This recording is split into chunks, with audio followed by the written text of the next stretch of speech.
The crisp autumn air nipped at Jenny Marcouiz's cheeks as she hurried across campus. Graduation was only 8 months away, which was a terrifying and exhilarating thought. She'd spent the last 3 years pouring herself into journalism, chasing deadlines and cultivating sources, building a portfolio that was, she hoped, impressive enough to launch her into the real world. Then Blake Bowman happened. He was everything Jenny wasn't. Athletic, effortlessly charismatic, a whirlwind of confident laughter and the squeak of sneakers on the basketball court. He was a sophomore with dreams of the NBA, and Jenny, normally grounded and focused, found herself utterly captivated.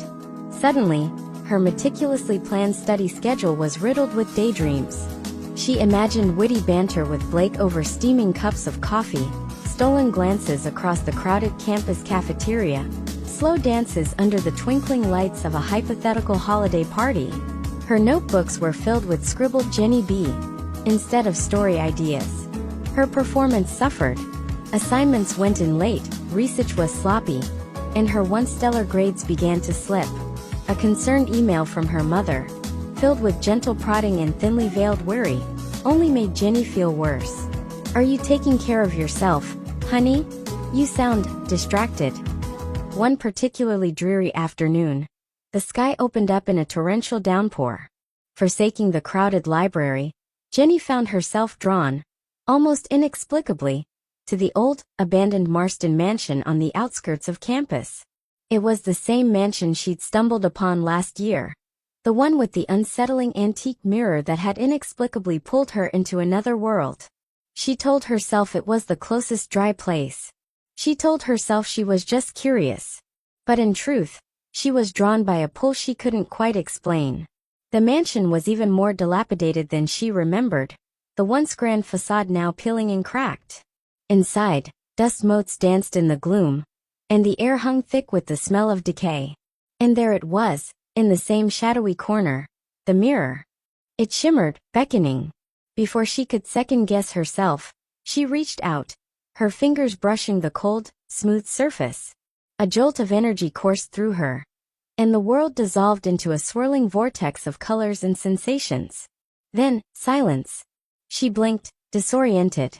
The air was warm and fragrant, filled with the scent of roses and expensive perfume. Gone was the rotting decay of Marston Mansion. In its place stood a magnificent hall, gleaming with polished marble and lit by a dazzling chandelier. The walls were adorned with portraits of stern-faced men and elegant women in shimmering gowns. And then she saw her. Standing at the foot of a sweeping staircase was a woman who looked exactly like her, only older. Her face was etched with a quiet strength, her eyes filled with a wisdom Jenny couldn't yet comprehend. She wore a tailored pantsuit, and an air of undeniable confidence radiated from her. "Jenny," the older woman said, her voice a melodic echo of Jenny's own. "I've been waiting for you." Jenny stammered, Who are you?" "I am you. Or rather, I am who you become if you stay on the right path." The older Jenny gestured for her younger self to sit. "You're infatuated with Blake Bowman, aren't you?" Jenny's cheeks flushed crimson. How do you know?" "Because I've been there," her future self said with a knowing smile. "Distractions are seductive, especially when they come in the form of charming boys. But Jenny, you're on the cusp of something great. Your passion for journalism, your dedication, your raw talent, it's all about to blossom. Don't let a fleeting crush derail you."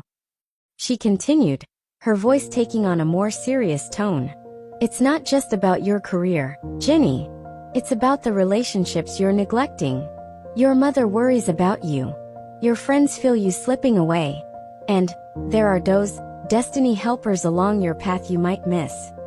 "Destiny helpers?" Jenny asked, bewildered. "People who will guide you, support you, help you become the best version of yourself," future Jenny explained. "But they can't help you if you're blinded by something else." Now Blake, on the other hand, while a pleasant young man, is not your destiny. He is a distraction. She paused, looking intensely at her younger self. "You will be a successful journalist, Jenny. You will travel the world, tell important stories, make a difference. And yes," she added with a softer smile, You will find love, but it will be with someone who understands your ambition, someone who challenges you to be better, not someone who distracts you from your potential. The air around Jenny began to shimmer. It's time for you to go, future Jenny said, her voice tinged with urgency. Remember what I've told you. Choose your path wisely. With a final, lingering look, the older Jenny smiled, and the world dissolved once more. Jenny found herself back in the dusty, silent hall of the mansion, the rain still drumming against the roof. This time, however, something had shifted within her. The infatuation with Blake hadn't vanished completely, but it had lost its dizzying power.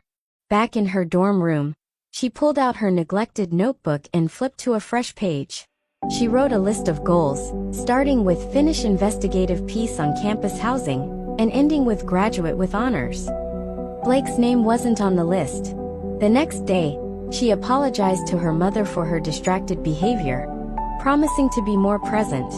She met with her study group, her mind sharp and focused once more. She even saw Blake in the cafeteria, and while she still felt a flicker of interest, it was a manageable spark, not an all-consuming flame. Jenny Marcouiz never forgot her encounter in the mansion. She kept the memory of her future self close, a constant reminder of the potential she held within. She vowed to herself that she would never again allow any distraction, no matter how alluring, to overwhelm her path to her destiny.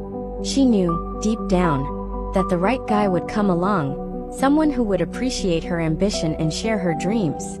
Until then, she had a story to tell, a future to build, and a destiny to fulfill. And she wouldn't let anything, or anyone, stand in her way.